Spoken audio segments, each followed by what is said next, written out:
VCT Yearbook and Bryan City Schools thanks you for your support.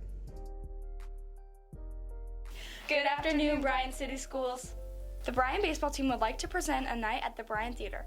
Come out to the theater this Thursday.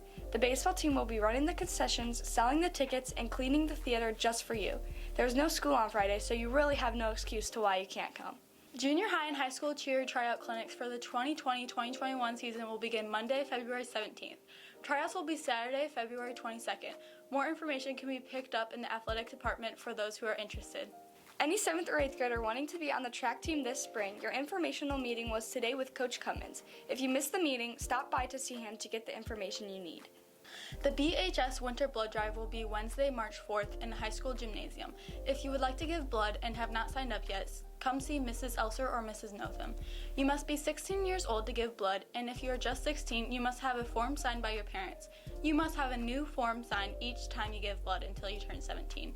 You can get this form from Mrs. Noethen or Mrs. Elser. Please help save a life. Give blood. The 7th grade boys basketball team lost in the league championship last night to Patrick Henry 43-29. Great season, guys. Good luck to our 8th grade girls team tonight as they hit the road for their league championship game. Go get 'em, Lady Bears. Have a terrific Tuesday.